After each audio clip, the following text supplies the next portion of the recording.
अस्सलाम वालेकुम स्टूडेंट्स। उम्मीद करता हूँ कि आप सब खैर आफ़ियत से होंगे और हमारी पिछली वीडियोस आप देख चुके होंगे और वो वीडियोस देखने के बाद आप जो हैं बेसिक जनरल एंट्रीज सीखने के काबिल हो चुके होंगे। आज जिस जनरल एंट्रीज के बारे में हम जानेंगे वो है हमारे पास cash receive from debtors. Debtors basically वो लोग थे जिनको हमने उधार के ऊपर चीज़ें बेची थी। The person to whom goods have been sold on credit basis. इसका मतलब ये हुआ कि जिन लोगों को हमने उधार के ऊपर चीज़ें बेची हैं कभी ना कभी तो उन लोगों ने हमें पैसे देने हैं। तो आज हम वो एंट्री करने जा रहे हैं कि जब वो लोग हमें पैसे देंगे तो क्या जनरल एंट्री बनेगी। तो पहले ज़रा इस ट्रांजैक्शन को हम लोग समझते हैं। इस ट्रांजैक्शन में एक पार्टी इन्वॉल्व है बिज़नेस,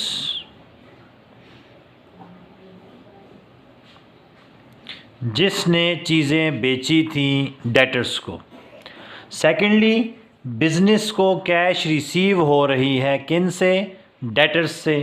तो दूसरी जो पार्टी है वो है हमारे पास डेटर्स। अब बेसिकली हुआ क्या है, डेटर्स ने कैश दी है बिज़नेस को। तो जो बिज़नेस को कैश दी है इसका मतलब है कि बिज़नेस के पास कैश इंक्रीज़ हो गई है। और बिज़नेस को ये पैसा क्यों मिला है कि जो चीज़ें उधार पर बेची थी उन लोगों ने पैसे दे दिए। तो बेसिकली क्या हुआ, डेटर्स कम हो गए ना। तो दूसरा इफ़ेक्ट हमारे पास क्या है, डेटर्स कम हो गए। तो डेटर्स ने कैश दी है बिज़नेस को, जिसकी वजह से बिज़नेस के डेटर्स क्या हो गए हैं, कम। तो ये बेसिकली ट्रांजैक्शन थी जिसको हमने स्टडी करना है। तो ये तो हमारा बेसिक कॉन्सेप्ट था कि डेटर्स से हमें पैसे मिले हैं तो बिज़नेस को कैश रिसीव हुई है डेटर्स से और रिसीव होने से डेटर्स क्या हो गए, कम। अब हम करते हैं जनरल एंट्रीज़। हम हमेशा, आपको याद है कि बताया था कि जनरल एंट्रीज़ हमेशा बिज़नेस के पॉइंट ऑफ व्यू से करते हैं। तो इस एंट्री में बिज़नेस को कैश रिसीव हो रही है, इसका मतलब बिज़नेस के पास कैश इंक्रीज़ हो रही है और कैश हमारा एसेट्स है। कैश इंक्रीज़ होगी तो एसेट्स इंक्रीज़ होगा और इस तरह हमारे पास कैश अकाउंट डेबिट हो जाएगा, क्योंकि जब एसेट्स बढ़ता है तो डेबिट होता है। सेकेंडली हमारे डेटर्स क्या हो रहे हैं, कम हो रहे हैं, डिक्रीज़ हो रहे हैं। डेटर्स हमारे एसेट्स हैं, एसेट्स कम होंगे तो क्रेडिट। तो यहाँ पर कौन सा एसेट्स कम हो रहा है, हमारे पास डेटर्स कम हो रहे हैं ना। तो डेटर्स अकाउंट क्रेडिट। तो जनरल एंट्री हमारे पास क्या हो गई, कैश अकाउंट डेबिट और डेटर्स अकाउंट हमारे पास क्रेडिट। लेकिन ये तो एक जनरल टर्म इस्तेमाल होती है डेटर्स। अगर किसी बंदे का नाम दे दिया जाए कि हमें पैसे मिले हैं असलम से, तो फिर एंट्री होगी कैश अकाउंट डेबिट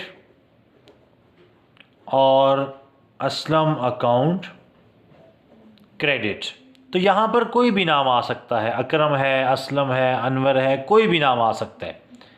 तो बेसिकली कैश रिसीव हुई है, एसेट्स बढ़ा है, कैश अकाउंट डेबिट। डेटर्स कम हुए हैं, एसेट्स कम हुआ है, तो डेटर अकाउंट क्रेडिट। बंदे का नाम आ जाएगा तो डेटर्स की जगह उसका नाम आ जाएगा। ये तो है जब हमें नॉर्मल सर्कमस्टांसिस में कैश रिसीव होगी। हमने जब कैश पेड टू क्रेडिटर्स पढ़ा था तब भी फुल सेटलमेंट की एंट्री की थी। अब उसने हमें पैसे तो दे दिए हैं, लेकिन in full settlement of account. अब चूंकि डेटर्स ने हमें पैसे दिए हैं, बिज़नेस को पैसे दिए हैं, तो बिज़नेस के पास एक तो कैश इंक्रीज़ हो गया है, कैश अकाउंट हो जाएगा डेबिट। डेटर्स डिक्रीज़ हो रहे हैं, डेटर्स अकाउंट हो जाएगा क्रेडिट। लेकिन जब भी फुल सेटलमेंट का लफ्ज़ आता है तो इसका मतलब है कि पूरे पैसे नहीं दिए गए हैं। डेटर्स ने कितने पैसे देने थे, लेट्स सपोज 20,000, लेकिन वो डेटर हमें पैसे दे नहीं रहा था या वो लेट कर रहा था, तो हमने उसे कहा कि आप हमें 19,000 दे दें, एक वीक के अंदर अंदर हम आपका खाता क्या कर देंगे, ख़त्म कर देंगे। अब डेटर्स थे तो 20,000 के, लेकिन हमने 19,000 रुपया लेकर उसका अकाउंट क्या कर दिया है, ख़त्म कर दिया है। इसका मतलब हमने उसे डिस्काउंट दिया है। और मैंने आपको बताया था कि डिस्काउंट हमेशा किसका दोस्त है, कैश का दोस्त है। अगर हमें कैश रिसीव होगी तो कैश अकाउंट डेबिट होगा, तो साथ डिस्काउंट भी डेबिट होगा, और इसको हम कहते हैं डिस्काउंट अलाउड अकाउंट। तो cash account debit, discount allowed debit, और डेटर अकाउंट क्या हो जाएगा हमारे पास, क्रेडिट। फिर वही बात है कि अगर नाम आ जाएगा तो फिर डेटर की जगह उसका नाम आएगा, असलम आ जाएगा, अकरम आ जाएगा और अनवर आ जाएगा, जो भी उसका नाम हमें क्वेश्चन में गिवन होगा। तो ये हमारे पास जनरल एंट्री थी, cash receive from debtors. Cash receive हुई है बिज़नेस को, इसका मतलब कैश इंक्रीज़ हो गई। कैश इंक्रीज़ हुआ तो इसका मतलब एसेट्स इंक्रीज़ हुआ, और एसेट्स इंक्रीज़ होगा तो डेबिट होगा, तो यहाँ पर cash account debit. Secondly, debtors कम हो रहे हैं, तो डेटर्स हमारा एसेट्स हैं, एसेट्स कम होंगे तो एसेट अकाउंट क्या होगा, क्रेडिट। कौन सा एसेट कम हो रहा है, डेटर अकाउंट, तो एंट्री हमारे पास आ जाएगी कैश अकाउंट डेबिट और डेटर अकाउंट क्रेडिट। अगर इन फुल सेटलमेंट की बात करता है या अकाउंट ख़त्म करने की बात करता है तो डिस्काउंट भी आएगा। डिस्काउंट आपको बताया था हमेशा किसका दोस्त है, कैश का दोस्त है। कैश डेबिट होगा तो डिस्काउंट भी हमारे पास डेबिट हो जाएगा।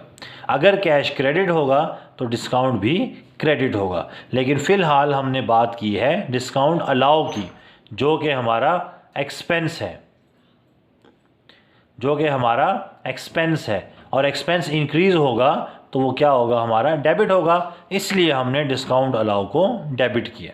उम्मीद करता हूँ कि ये एंट्री आपको समझ आ गई है। अब हम चलते हैं अपनी अगली एंट्री की तरफ।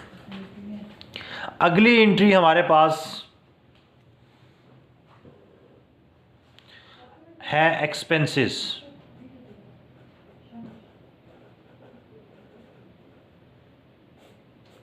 एक्सपेंसेस अखराजात को कहते हैं, ख़र्चों को। एक्सपेंसेस में अगर मैं आपको ये कहूँ कि आपने किसी बंदे पर फोकस नहीं करना, ठीक है। एक्सपेंसेस कौन पे करता है, बेसिकली बिजनेस। जनरली एक्सपेंसेस में आप किसी को भी एक्सपेंस पे कर रहे हैं, मालिक को, मकान को कर रहे हैं, सैलरीज पे कर रहे हैं, तो हमें इस चीज़ से मतलब नहीं है, अकाउंट में वो नाम नहीं आएगा कि हम किस को सैलरी पे कर रहे हैं, ठीक है। एक्सपेंसेस क्या है, अखराजात। अब कॉमन सेंस है कि जब भी हम कोई ख़र्चा करते हैं तो हम पैसे देते हैं, रेंट पे करना है, सैलरीज पे करनी है, कुछ भी पे करना है, तो बेसिकली बिज़नेस क्या करेगा, कैश देगा किसी को, ठीक है। अखराजात में ऐसा ही होता है, हमने किराया देना है तो पैसे देंगे, तनख्वाहें देनी है तो पैसे देंगे, एडवर्टाइजमेंट करनी है तो पैसे देंगे, ठीक है। और ये क्यों कर रहे हैं, खर्चों के लिए, तो बिजनेस के एक्सपेंस जो है वो इंक्रीज़ हो जाएंगे। तो ये बेसिकली एक्सपेंसेस का जो सर्कल था वो ये था। अब हम एंट्री करते हैं। एक्सपेंसेस में हम चूँकि पैसे दे रहे हैं, पैसे देने से पैसे कम होंगे, और पैसे हमारे क्या हैं, कैश। कैश हमारा एसेट है, एसेट्स कम होगा तो क्रेडिट होता है। इसका मतलब एक्सपेंस की एंट्री में हमारे पास कैश अकाउंट क्रेडिट हो जाएगा। सेकेंडली, ये पैसे हम क्यों दे रहे हैं, ये पैसे हम अखराजात की वजह से दे रहे हैं। इसका मतलब है कि हमारे एक्सपेंसेस इंक्रीज़ हो रहे हैं, और हमने पढ़ा था कि हमारे एक्सपेंसेस इंक्रीज़ होंगे तो वो क्या कहलाते हैं, डेबिट कहलाते हैं। तो यहाँ पर एक्सपेंसेस अकाउंट क्या हो जाएगा, डेबिट। अब फिर वही बात है कि एक्सपेंसेस एक जनरल टर्म है। अगर वो कहता है सैलरीज पेड, तो एक्सपेंस की जगह नाम आ जाएगा सैलरीज का, सैलरीज अकाउंट डेबिट और कैश अकाउंट क्रेडिट। इसी तरह अगर वो कहता है कि रेंट पे किया है, तो हमारे पास रेंट अकाउंट डेबिट और कैश अकाउंट क्रेडिट। वो कहता है हमने इंश्योरेंस पे की है, तो इंश्योरेंस अकाउंट डेबिट और कैश अकाउंट क्रेडिट। तो ये हमारे पास बेसिकली एक्सपेंसेस की एंट्री है। सिंपल है, एक्सपेंसेस में हम पेमेंट करते हैं, पेमेंट करने से पैसे कम होंगे, पैसे कम होने का मतलब है एसेट्स कम होगा, एसेट्स कम होगा तो क्रेडिट। तो कैश अकाउंट एक्सपेंसेस में हमेशा क्रेडिट होगी। और डेबिट में क्या आएगा? वो एक्सपेंस जो हम कर रहे हैं, सैलरीज पे कर रहे हैं, रेंट पे कर रहे हैं या इंश्योरेंस पे कर रहे हैं, कुछ भी पे कर रहे हैं, तो वो हमारे पास क्या आएगा? आपका डेबिट। ठीक है, अब हम चलते हैं अपनी नेक्स्ट एंट्री की तरफ। नेक्स्ट एंट्री है हमारे पास इनकम की।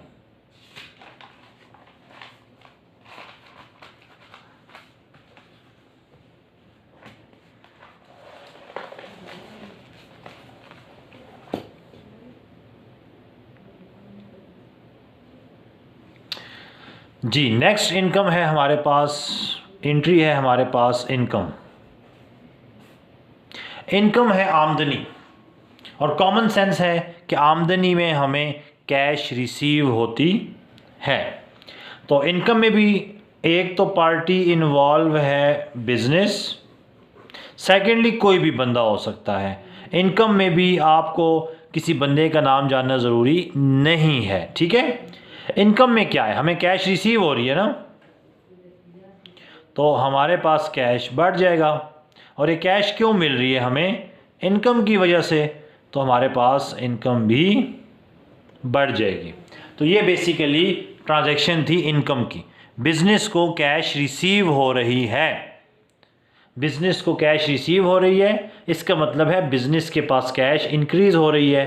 कैश इंक्रीज होगा तो एसेट्स इंक्रीज होगा, एसेट्स इंक्रीज होगा तो डेबिट। इसका मतलब है कि इनकम की एंट्री में कैश अकाउंट डेबिट हो जाएगा। और ये इनकम क्यों मिल रही है हमें? सॉरी, ये कैश हमें क्यों मिल रही है? इनकम की वजह से। इसका मतलब हमारी इनकम क्या हो गई? इंक्रीज हो गई। तो इनकम अकाउंट हमारा क्या हो जाएगा? क्रेडिट। तो ये एक जनरल टर्म है, cash account debit, income account credit. हाँ, वो कहे इंटरेस्ट रिसीव, हमें इंटरेस्ट मिला है, तो कैश अकाउंट डेबिट और इंटरेस्ट अकाउंट क्रेडिट। वो कहता है हमें कमीशन मिला है, तो कैश अकाउंट डेबिट और कमीशन अकाउंट क्रेडिट हो जाएगा। ठीक है, कोई भी आपको इनकम होगी तो कैश अकाउंट हमेशा डेबिट और वो इनकम हमारे पास क्या हो जाएगी? क्रेडिट हो जाएगी। तो इस तरह जो हमारी जनरल एंट्रीज के कॉन्सेप्ट्स थे, जो मेजॉरिटी कॉन्सेप्ट्स हैं आई कॉम बी कॉम में, कैपिटल की एंट्री हमने की है, ड्राइंग की एंट्री हमने की है, cash purchases, credit purchases, cash sales, credit sales, sale return cash के ऊपर भी उधार के ऊपर भी, परचेज रिटर्न कैश के ऊपर भी उधार के ऊपर भी, कैश पे टू क्रेडिटर्स नॉर्मल सर्कमस्टांसिस में भी और ए फुल सेटलमेंट में भी, cash receive from debtors normal condition में भी और फुल सेटलमेंट में भी, एक्सपेंसेस और इनकम, ये तमाम एंट्री हम समझ चुके हैं। अब आखिर में कुछ शॉर्टकट्स आप कह सकते हैं या टिप्स आप कह सकते हैं या याद करने के लिए आसानी के लिए कुछ चीज़ें मैं आपको बता देता हूँ। देखिए, जनरल एंट्रीज़ के वैसे तो हम कॉन्सेप्ट दे चुके हैं, लेकिन आपने हमेशा याद रखना है कि कैपिटल अकाउंट हमेशा क्रेडिट होता है, ड्राइंग्स हमेशा डेबिट होती हैं, परचेजेस हमेशा डेबिट होंगी,